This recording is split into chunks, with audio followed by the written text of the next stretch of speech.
And so we put out an ad for a writer, and it just happened to be the senior editor of Fleet Owner magazine, which was a trucking publication, who applied for the job. And when we hired him, we basically said, we just want you to write about content about the industry. And that was sort of how we got started. That was where we started to realize there was this demand. He went on vacation. He was doing it for 6 months, was moderately successful. He went on vacation and the hurricanes hit Houston. And all of a sudden, this is sort of the first hurricane in 12 years that the industry had to experience. I had happened to run disaster logistics for US Express, basically was the coordinator for FEMA, had ran the on-ground disaster relief.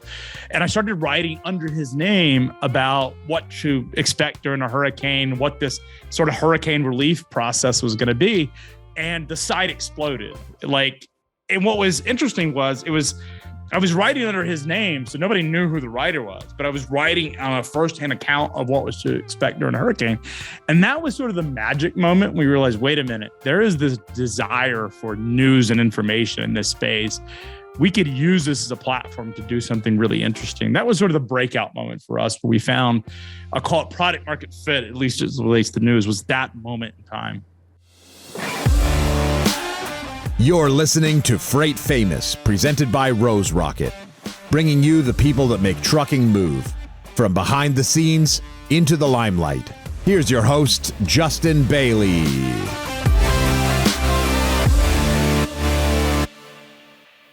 Hi, everyone. Welcome to Freight Famous, a podcast produced by Rose Rocket. New episodes of Freight Famous will be released about twice a month. On this podcast, we talk with guests about how they build, scale, and automate their trucking and logistics businesses. I'm your host, Justin Bailie, co-founder at Rose Rocket. I'm very excited to introduce my guest today, Craig Fuller. Craig is the founder and CEO of FreightWaves. FreightWaves is the most trusted provider of global supply chain news and market intelligence. The company's Sonar platform offers high-frequency price, demand, and capacity data and analysis, which allow customers to benchmark, analyze, monitor, and forecast the global physical economy. Prior to founding FreightWaves, Craig was the CEO of Transcard, a fleet fuel card provider, and also served in executive roles at US Express.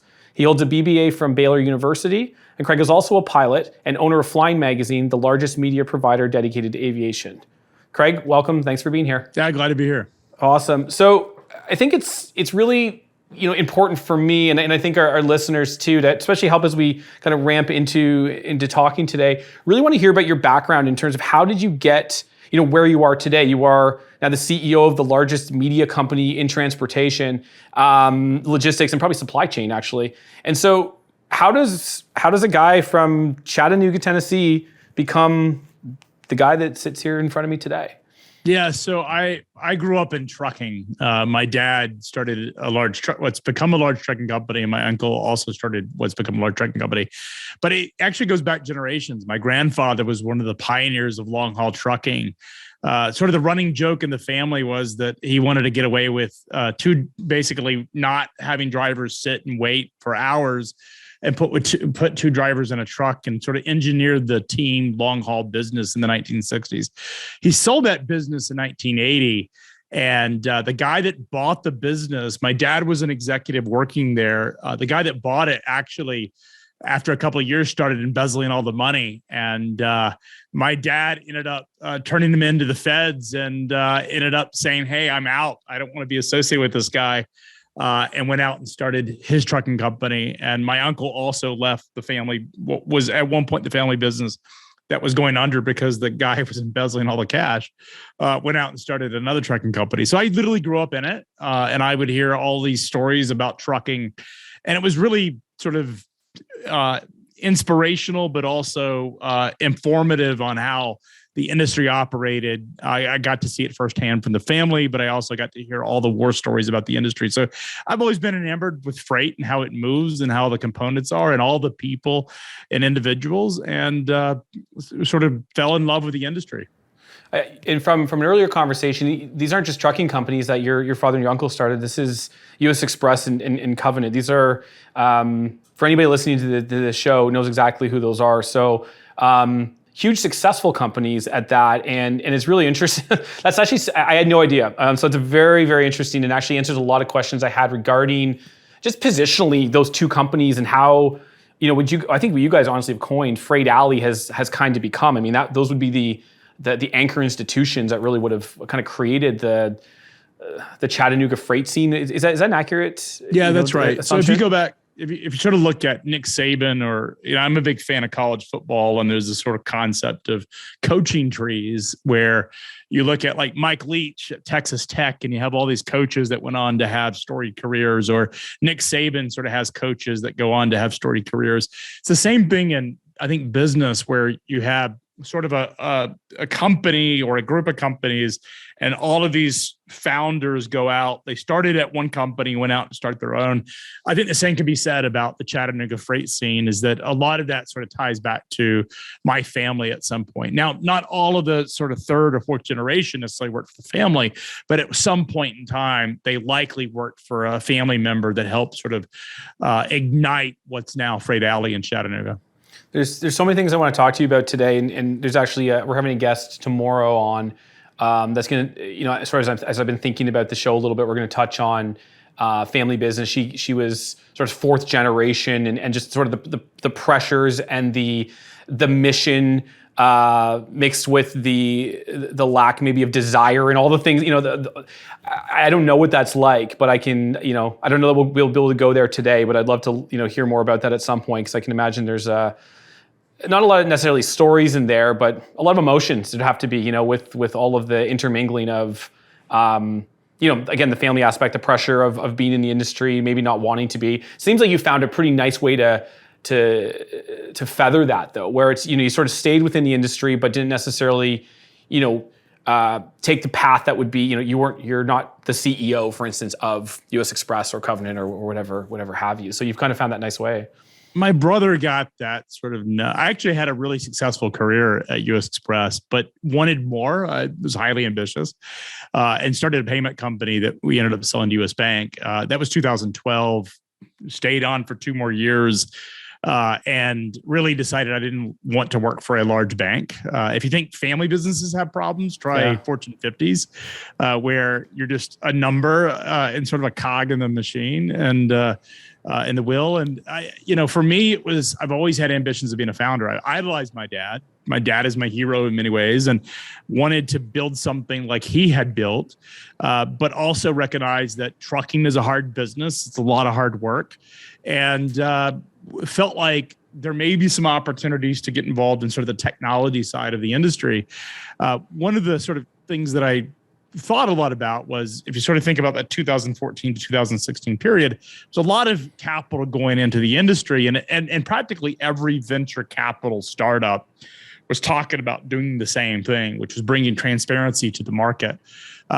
And what I realized was a lot of those companies were in many ways very similar to one another. There was really not bringing sort of really solving issues in terms of driver issues or bringing transparency to the problems that sort of exacerbated, and realized it was an opportunity to be the information source for the industry. And that's really what we set out to do at FreightWaves. And I think in many ways we've accomplished it, and it's still our mission to provide transparency. I grew up as a kid in the 90s, where ESPN, sort of the cable industry, started in my small town of Chattanooga. When I was a young kid, we had 3 channels, and then Fox came to town and we had 4, and then cable came and we all of a sudden had like 30 channels. But I lived in the generation where when CNN was actually cool, right? When the Gulf War, they were sort of broadcasting that, and then CNBC and ESPN. And so I grew up in a world where information was sort of ubiquitous and news was ubiquitous. And I was just really interested in how all of that information gets distributed and talked about, and all this sort of entertainment layer. And that's really what we've tried to do at FreightWaves. I think we're probably about, give or take, the same age, and I think that that really resonates with me. But what also resonates with me is how, so maybe I'll ask the question this way: when FreightWaves first started, is what you are today, was that the initial intention, or did this become something that sort of morphed? And I'm saying that there's sort of 2 prongs to that. One is this how you imagined it would be? Was this always set out to be a media giant of sorts? And then I kind of look at Sonar, and I can't help but think, as an entrepreneur, I think FreightWaves is a great platform to launch Sonar, but Sonar is also a great platform to launch FreightWaves. So I'm kind of wondering, were these together at the same time? And maybe you can unpack some of that for me. Yeah, neither of those businesses were actually envisioned as the original sort of business plan. The original business plan was to bring futures markets, tradable instruments to basically de-risk it. Think of oil. You can trade futures in oil. You can trade futures in corn and wheat and practically every commodity on the planet. That was the original foundational idea behind FreightWaves. But what we realized really quickly was that if you want to build a tradable contract, there has to be an information layer that exists inside the industry. So you have to have real-time market data, and you have to have news and content. In fact, the most successful news media organizations on the planet are serving Wall Street. So this is Bloomberg, this is the Wall Street Journal. And these, in many ways, are very successful, even today, where news has been sort of commoditized and, in many ways, really impacted by just evolution of technology. If you look at Bloomberg's business model, Reuters' business model, the Wall Street Journal's business model, they're foundational to the economy. They provide a lot of information, but they also drive and influence how markets sort of deal with these issues. And that was really what we discovered when we were setting out to build futures, was basically if you wanted to build something you could trade to either hedge or speculate on the market direction, you needed information and you needed news. And that really didn't exist before we came along, because there wasn't really a real-time news outlet associated with supply chain. So there's a lot of legacy media outlets that would write on sort of a print calendar cadence. So, weekly you would get transport topics and it would have earnings reports from 4 or 5 days ago, and it would have a news press release that came out a few days ago, or the Journal of Commerce would come out. And then maybe in a week or 2 weeks, you would get an article about something. The pressure to sort of get to break news didn't really exist before we came along. And we felt like there was a big opportunity to do that. And that's essentially what we built in our news media business. But if you'd asked me, I think a lot of sort of journalists are the ones that sort of aspire to start media businesses because that's the world that they live in. Journalists usually are good at writing. That's how they got to the job to begin with. I had C's and F's in English. I was a horrible writer, or at least I was told that by my English teachers. So journalism and media never sort of ranked up there in things I thought I would do. But I fell in love with the media business. I think it's just a fascinating industry. And I love being able to be a part of telling the stories that take place inside the industry. Yeah, that's often how businesses start, isn't it? And I remember when FreightWaves first came into my life, via the internet, I suppose. But I remember the first time looking at it and saying, I think I've probably said this on this show enough times, but I think so many, when I see an idea that seems so obvious that there was a gap, there was a need for it, it's like, those are the best ones. I'm like, oh, obviously. And so when FreightWaves first landed, I was like, man, finally something to your point, that's not sort of print ad, that's going to help this industry move into, the 2000s at that point. It was still, just trying to dragging it along. And it just felt like such a, even from, and I was actually looking at it, I think, from that perspective around just sort of a trade show application. So it was, what were the options prior to that? And it was sort of this, it was the same sort of circle, the same sort of vendors, the same sort of people with really no edge towards tech, or if there was, it was old tech. So I think what I have to say, and I want to say this to you as we're meeting for the first time here, I'm very grateful for the work that you did there, because you gave platforms to companies like ours and like many of ours that really didn't have a place before that. We weren't breaking into the old boys club, so to speak, and we didn't want to, but we had nowhere else to really go. So we were this kind of, abandoned sort of like new tech that didn't have the credibility. We were too young. We were too whatever it was at the time. And you guys really gave us, a megaphone and a platform. I think a lot of businesses like ours. So I would say on behalf of not just Rose Rocket, but all of the freight tech companies that didn't have a home before you guys came, thank you. And that's, I think you've done wonders, probably directly and indirectly to thousands of businesses. So, so good on you, and selfishly, thank you very much.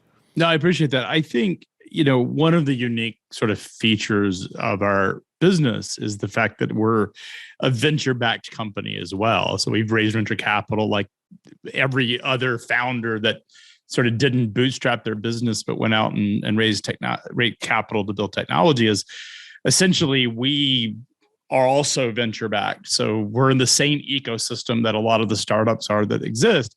But I think one of the sort of unique natures of our business model is that we also have a lot of folks from the industry that have been around it. So I, in many ways, is sort of the part of the establishment for trucking, if you will. And a lot of the folks that we have hired, particularly in the initial phases of the business model, were folks that have worked in freight brokerage or worked in trucking. And so because of that, we were sort of able to bridge and interpret both sort of audiences. So we understood how the old school sort of thought of the way that the industry operated, but we also understood how these sort of new entrants, these new technology disruptors operated. And I think in many ways we provided the translation layer between the two audiences, as we were able to report on news as it relates to the industry that someone that had worked in the industry for 40 years would be able to understand, and that would make sense for them, but also someone who had not been in the industry at all. Maybe this was the first week that they had joined the industry and were just trying to learn basic concepts, could also learn through our content. And I think we've done that really well. I would say that's probably an area that we are really proud of in terms of what we accomplished. But I also think it's because of the way we started and the fact that I was out raising venture capital, talking to VCs, and it starts to train you to think a certain way. And I think that was really unique. I think a lot of it, I think it'll be very hard. Let's say that we didn't start in 2017, but we started in 2022. I would suspect that someone else would have sort of showed up and sort of solved that problem of providing information and created a blog. I think a lot of it was timing. Right place, right time, right team. We came about at a time when VC, venture capital, was just catching momentum around supply chain technology. And there hadn't, because it was all sort of new to the industry, no one had really staked out that sort of claim of the land. And because of it, I think in many ways, we benefited from sort of this macro trend behind us. Yeah, find me a successful business and you'll find one that has exquisite timing. I mean, they go hand in hand. You'll never see a business that's doing really well and be like, man, our timing was really shitty, but we were able to figure this out. It just doesn't, you won't. There was a study of this done years ago where they looked at the company's success and failures and ranked them on quadrants of what most predicted success. And number one was timing, is that you could have the same idea that was started 10 years earlier and it didn't take off. If you miss that window is sort of finite, where a business, if it started at the right time, has a much higher degree of success. And I think timing is often misunderstood. And I see it, business ideas that I attempted to launch 10 years ago. I started what arguably would be one of the first digital brokerages back in 2007, 2008, but it was pre-iPhone days. We were installing basically ELD devices in trucks and said, look, if you took loads from this ELD device, then you took 8 loads a month, you would get all the service and technology and TMS for free. That model completely failed because it was way before its time. And I think you see this time and again where founders go out, have a great idea, go out and start it, it fails. And then 10 years later, somebody else sort of does the same exact thing. And all of a sudden it becomes the sort of foundational success of our time. It's just all about timing in business. Yeah, to that note, I started FlockJ in 2010. But, to the same, it's exactly the same. I think being early and being wrong are the same thing. It's really what, the outcome was. I didn't start anything because the technology wasn't there to do it. Ideas are pretty cheap, right? It's the execution. And again, having that kind of timing, supercharge it, makes all the difference. So much in business is serendipitous. I don't think people realize, I think we look at these successful businesses and we think, man, that founder, just remarkable success. Yeah. But you often misunderstand that a lot of it is just pure luck. Yeah. Like the fact that we're in media is just pure luck for us. We were trying to build futures and we actually were talking, why didn't any of the freight media pick up on our story? And we did this interview that we wrote, or we had done the interview, and 6 months later it gets published. And it's like the name of the company had changed 3 times. And so I knew when I did the original interview, and that was sort of challenging. But I think about how we actually got into media. We had gone out to hire some PR firms to basically get us news. And we got turned down by a number of PR firms, which is sort of like getting turned down by a lawyer. Like, yeah, exactly. You can find a PR agency that will take your money, but nobody would. We finally found one that Convoy had hired, the same agency that Convoy had hired, because they had started at the same time we did. And I'd seen the success they had. And the guy quoted us $40,000 a month. And like, we'd only raised a little bit of money at that time. And I remember thinking, that's all my money. And I think he was just doing it to sort of like get us to go away and sort of reject us with a high price. And I remember, and he actually said something that was interesting. He said, if I were you, your topic's very difficult, thinking about futures, you should go just hire your own blogger and blog on social media about your own topic. It would be a lot more successful. And so we put out an ad for a writer, and it just happened to be the senior editor of Fleet Owner magazine, which was a trucking publication, who applied for the job. And when we hired him, we basically said, we just want you to write about content about the industry. And that was sort of how we got started. That was where we started to realize there was this demand. He went on vacation. He was doing it for 6 months, was moderately successful. He went on vacation, and the hurricanes hit Houston. All of a sudden, this is sort of the first hurricane in 12 years that the industry had to experience. I had happened to run disaster logistics for US Express, basically was the coordinator for FEMA, had ran the on-ground disaster relief. And I started writing under his name about what to expect during a hurricane, what this sort of hurricane relief process was going to be. And the site exploded. And what was interesting was I was writing under his name, so nobody knew who the writer was, but I was writing on a firsthand account of what was to expect during a hurricane. And that was sort of the magic moment. We realized, wait a minute, there is this desire for news and information in this space.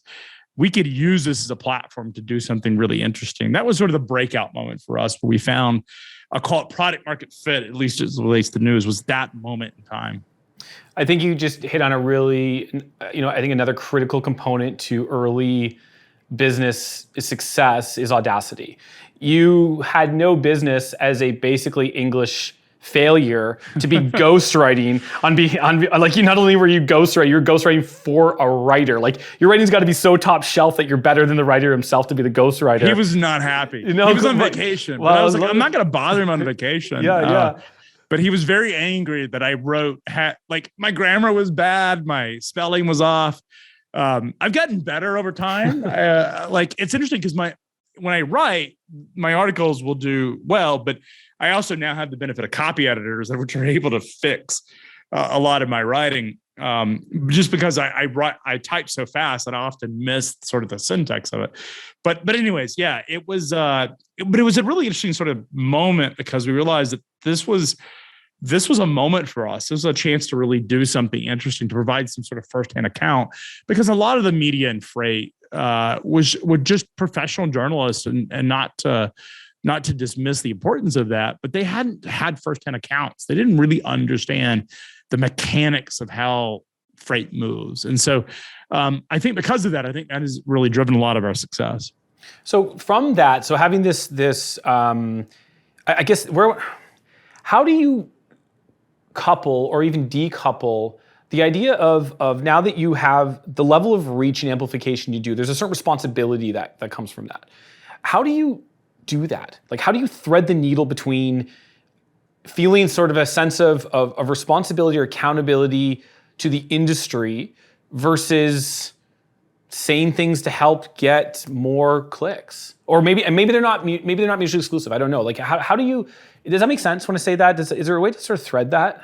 Yeah, I think in any business you evolve because you realize that your mission evolves over time. It's bigger. So if the 2017 me were with the same mentality and level of immaturity, because I think founders, we mature not only in age, but also in sort of what the business means to us, was still running the site and directing what to write.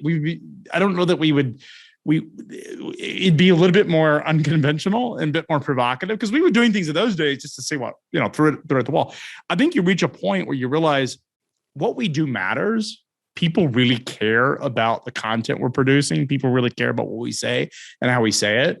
And we have influence over the way people think of things. I think once you realize that, that matters, and it can change lives. It can impact lives positively, negatively. It can bring attention to problems that exist. It can also move markets, which we've done. I think once you realize that power exists, it creates a level of responsibility where you realize we need to be very sort of intentional about what we do and what we write and the stories we cover and how we cover them. And it's interesting because I've had the fortunate sort of opportunity to have some great mentors. Many of them are retired, who worked at very large media organizations and data organizations, who've sort of mentored me along the way. So in my early days, I would get phone calls, be like, "You can't tweet that," or "What are you doing?" Like, get my hand slapped a few times because we'd write a story that perhaps wasn't at a standard that should be accepted of someone that sort of has the kind of power that we now have. And because of that, I think a lot of that was sort of just getting direction a long time. I think founders go through this process where early in the business, no one cares about you. Like even your investors don't care. They wrote the check. They sort of walked away from the investment. They're monitoring it, but they don't, it's a $50,000, $100,000 check. And if it goes to zero, okay. You reach a point where all of a sudden you have a bunch of people rallying around you, including sort of those early believers. And they realize, wait a second, I need to help give this founder guidance so they don't screw it up.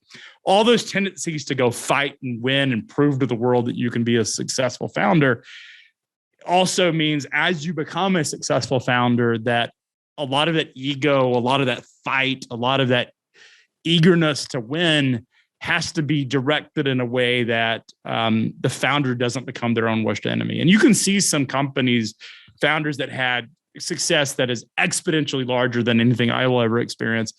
And I think Uber is probably the most sort of biggest case study of that. Is Travis Kay built this immensely successful business in Uber, and it was impossible because it came on so fast, so quick. It was impossible for his board members to sort of rein in his own ego before he got himself into trouble. And it's easy to look on the outside and look at that and you sort of see it play out. You're like, man, but it's largely because there wasn't a lot of constraints on what he could and could not do early on. And the board has some responsibility to that, but I think it's oftentimes investors will not put a lot of work into that until they know the company is going to be successful. And in Uber's case, it was far successful. Our case, our trajectory was much slower and is much slower. And therefore, our board has had the opportunity to sort of mentor me along the way. I guess it's still, I think, like in more from a real-time perspective. So maybe I'll kind of ask that and tweak it in a bit of a different way. How do you manage a piece of content that may be in conflict or quite frankly piss off one of your, say, largest sponsors, as an example? Like, but the content's valuable or it should be out there. Like, how do you do that?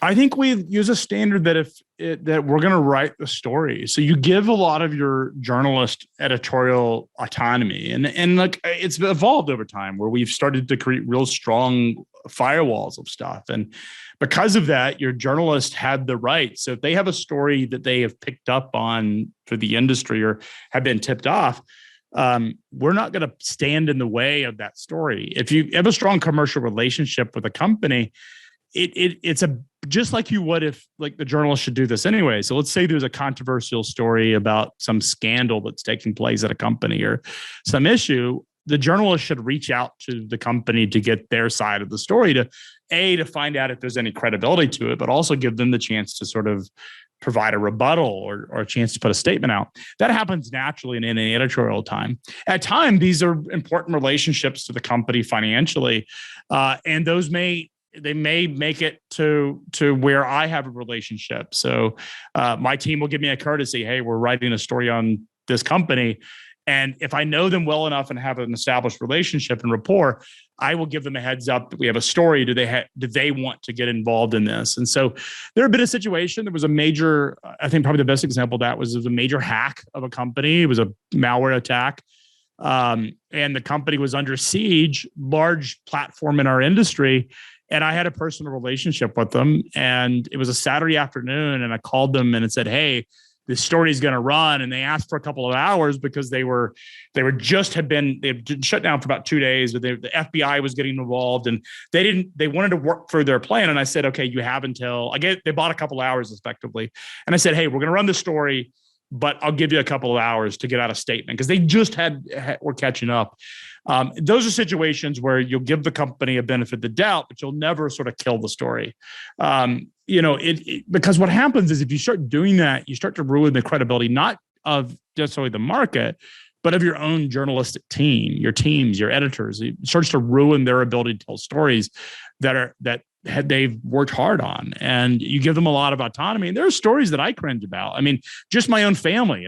I have a large position by my trust in a large trucking company in this space that's publicly traded, that's had a couple of difficult years, even in a good market. And there have been times where I find out stuff I have no inside knowledge. And now because I run the largest media business, they shut me out of any discussions.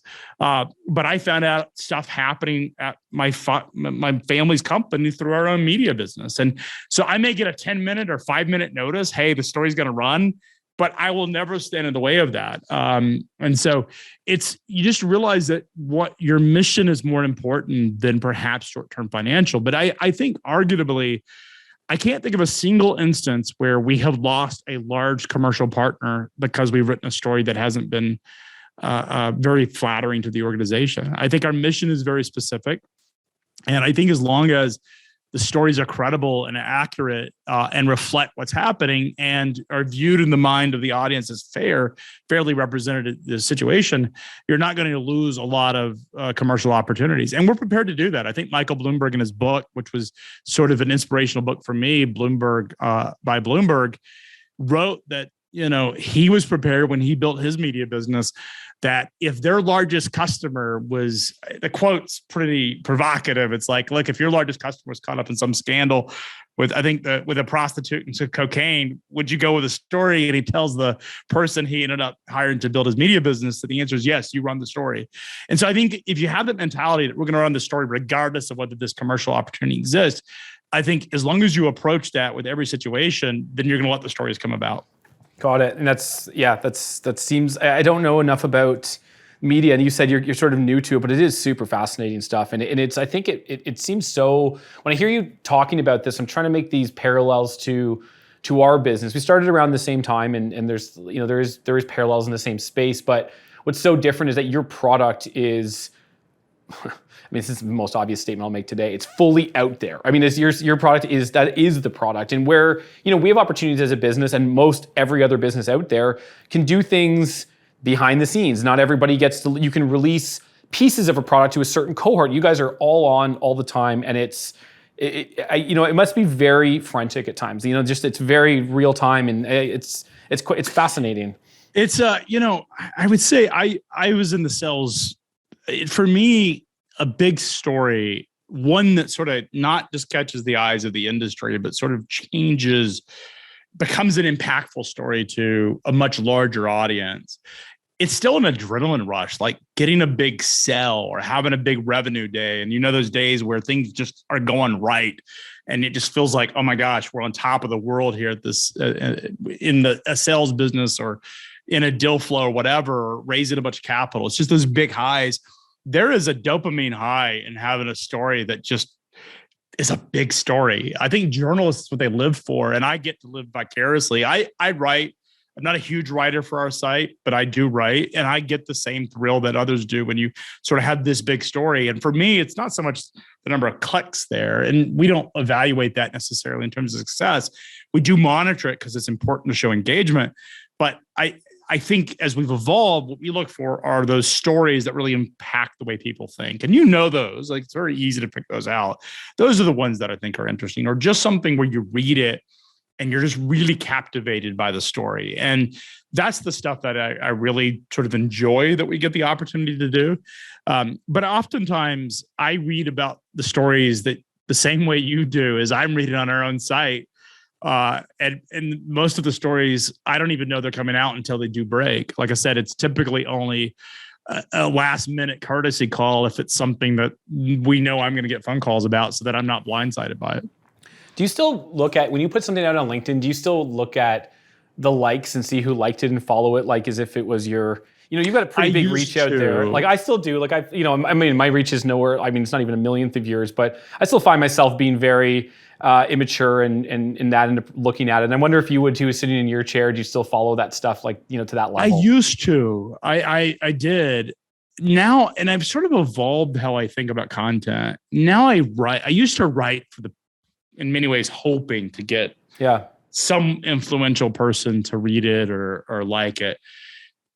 I think now I write because, and what ends up happening is you get both sides of it. And like, arguably, I become an easy target because now I'm out there, and so you get both sides of it. You get the trolls out there that are sort of trying to ignite some type of argument, and then you get the really positive reinforcement. And so what I've learned is, and I learned this week, we had a PR consultant that came in to help us sort of think about just the sort of how we think about broadening our audiences. And one of the things he worked with a lot of politicians, and what he told them and media professionals said, once you write something, don't look at the comments. And the reason is that you get involved and bogged down in the like arguments of trying to prove that you're right. And what it actually does is it becomes this sort of, that person is just trying to box you in. Now, if there's quality and a legitimate sort of argument against what we've written, or someone has a real challenge to it,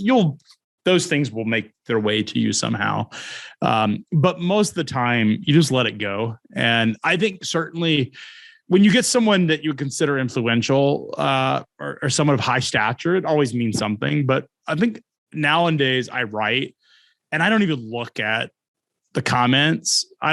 It's just, you train yourself not to do that. So, and it becomes a lot more free. You become a lot more free because you're not focused on worrying about what someone thinks of what you said, and just saying, hey, it's out there, and so be it. Well, you are a bigger man than I. We do this thing at Rose Rocket where it's called What's Burning, and basically it's these breakout groups where we'll all actually mention something that's not going the way we wanted to right now, or where we made a mistake, and basically just trying to be vulnerable and open up about something that happened. And it could be, everybody commingles on this, collectively as a company. So, in terms of there's I think from the outside looking in, you sort of alluded to this earlier, that, as founders and of successful companies, we're sort of put on this pedestal. I think sort of to humanize it, I felt like inclined to ask you the question: what is burning right now for you? Like, what is a challenge that you're facing, that you're trying to overcome or trying to work through, with FreightWaves? I think it's just, it's interesting because you reach a point in the business where most things you can hire better than you can do yourself as a founder. So you're not the best at anything. You somehow have this unique gift of just not caring when you start the business, because you don't care about failing, which makes us very unique in itself. Maybe a lot of ego in that. Something we have a desire to win and prove ourselves.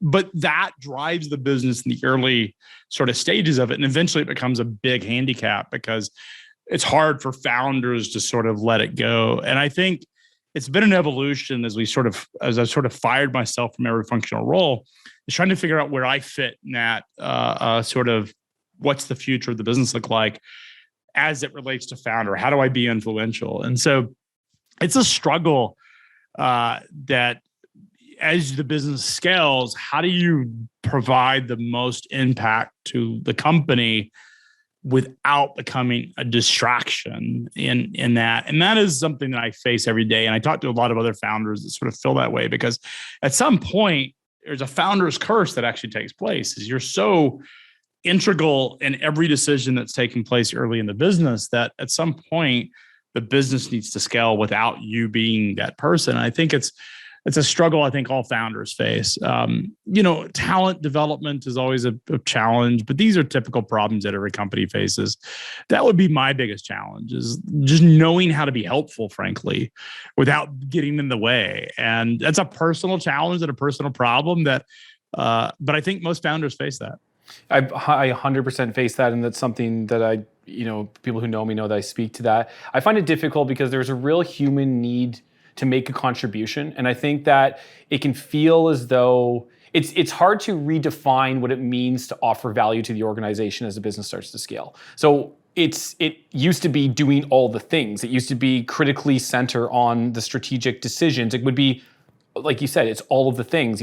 Generally those founders are very good generalists, and to your point, are sort of ignorance is bliss on a lot of it as well. And I think going along that path of trying to figure out what value looks like later on, and being able to bring that back to yourself, so you still feel like that is a contribution.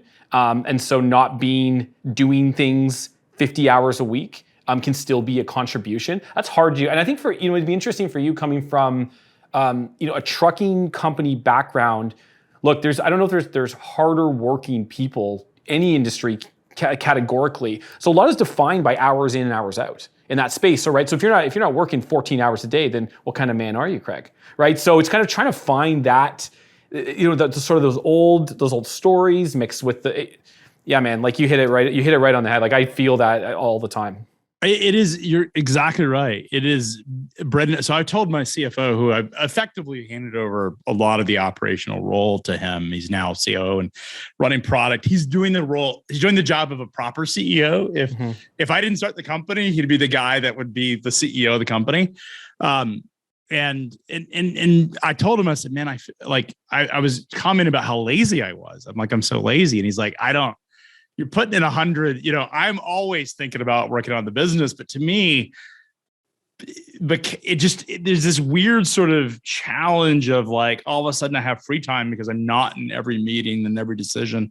And it's just being okay with that. And I think in many ways it's a struggle, and being okay with it and letting things go, I think is always a challenge for founders, because we just have so much energy that we want to put into the company. And I think we evaluate ourselves based on how much did we actually accomplish today, because we're self-motivated, and it's a curse in many ways. Yeah. It's a curse that we'll probably always have. Yeah, I think also you're moving from physical, real, tangible work. I painted a fence today. It started out brown, now it's white. I can feel that. There's dopamine there. Where when you're doing intellectual work, I'm just, whatever that actually even means, very, very hard to sometimes sell to yourself that's equivalent or better work to be done. Or when there's this idea that founders work 24 hours a day, what that actually means is you're thinking about the business every second of every day.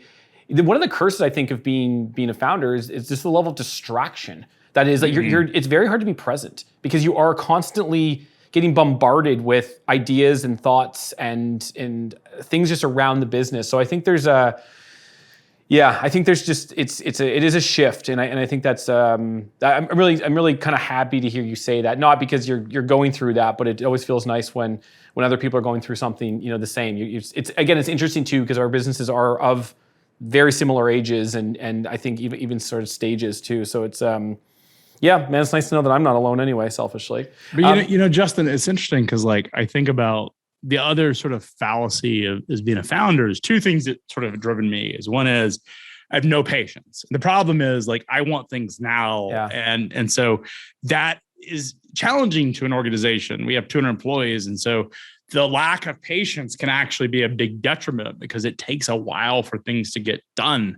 And there's a lot of sort of things that have to be figured out. And it's a challenge to sort of, when you're making decisions.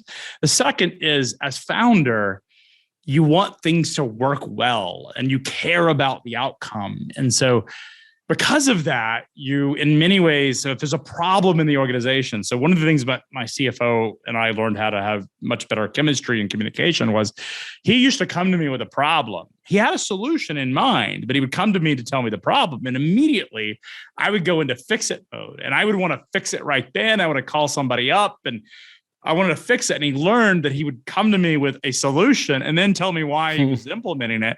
And all of a sudden I was prepared to know, okay, this guy has it. I don't have to deal with it, because I cannot stand knowing about a problem. I don't care what it is. Something needs to be fixed in my house. There's something, my computer's not working properly, my phone's not working properly, or in the case of running a business, something's out of place the way it should be. I obsess until that thing is fixed. And it's a blessing in a 7-person organization, because those things have to be fixed. You're the only person doing them. When you have a much larger organization, it becomes a problem. because you want to prioritize that one thing that bothers the hell out of you. And the organization, it may not be that important to it. And so for me, it's just like the message about reading comments or not reading comments on social media. It's the same thing when you're talking about dealing with a business problem. Is it's often easier for me to just talk about it and know that my team has it than for me to obsess about it. Yeah, that's actually great advice, and that's really good work on your CFO/CEO's. I haven't given the title just yet. I'm still here. So okay, well, sorry, I wasn't sure how that was going, but well, it might be coming. So if you're listening to the show, then that's good news for you. But I'm sure you're well aware. So I've got to ask about the future of transportation, and the reason I have to ask that is from an investor perspective, we have investors sort of asking us to lean into a thesis, if you will, or just I think in general it makes sense for us to have an opinion. But I think something that we really don't quite understand is why has there not been more mass consolidation in this space? And do you think that consolidation is the future, or does this industry maintain and stay very fragmented? Yeah, we've lost video, so I don't know if that's important. No, keep going. It's okay. Okay. So I think, it's interesting because I had the same journey when FreightWaves started. Is I would go out and talk to investors, and the thing about venture capitalists is they're the smartest people in the room in their own mind. And they will tell you everything that's wrong with your business plan. And oftentimes they know nothing about the industry. And it's interesting because in the early days, they didn't know me from anyone. Nowadays, it's sort of changed because oftentimes they're asking me the questions. And so I think there's this sort of the fragmentation of the industry exists because truck drivers are the reason there are so many trucking companies. So if you look at the fact that there have not, the assumption you would make in an industry as big as it is, an industry that's as commoditized as it is, that you would have someone with technology sort of advancing, someone would become the biggest trucking company. All of a sudden you would have this massive consolidation. And the question is, why hasn't that existed? It exists in every other market on the planet where all of a sudden there are scale advantages where one company has the benefit of easy access to capital and a superior technology platform that it's able to basically consolidate and eat up the entire industry. And you see it in every other commoditized market on the planet. Oil and energy is a commodity, but it's largely controlled by major governments and major corporations. And so the reason trucking doesn't exist and that has never been consolidated is because of the truck driver. If you think about an industry where you add, for every asset you add, you also add human labor. So if I add a new truck, I also have to hire a driver. It is one of the most perverse industries where I have to scale not only in adding capital to add a piece of equipment, but I also have to add a human. And so the reason the industry hasn't consolidated is because there's no reason why a large trucking company should go buy another large trucking company, because when they do that, they risk losing truck drivers that work for the former company. And that's why you don't see large trucking companies all of a sudden have massive consolidation, because there are no economies to scale that are afforded in trucking. And it's because of the truck drivers. So once we see autonomous, which is inevitable, and it's probably at least 10 years out, but once it happens is when you'll see massive consolidation. But before then, it's going to be the opposite. It's going to be an industry that's incredibly easy to get in and out of. It's an industry with no barriers to entry and no moat. And frankly, it's more attractive for someone who's driving a truck to be their own boss than it is to work for a large trucking company. So for all those reasons, the market's going to stay incredibly fragmented. But at some point, once we eliminate the truck driver as a human driver and they're required to be in the cab, you will see massive consolidation. And it will be a scary time for a lot of big companies and small ones alike, because we will now as an industry face big money and big marketing that will come from Wall Street and come from Silicon Valley. The industry really doesn't have to face today. That's super insightful, man.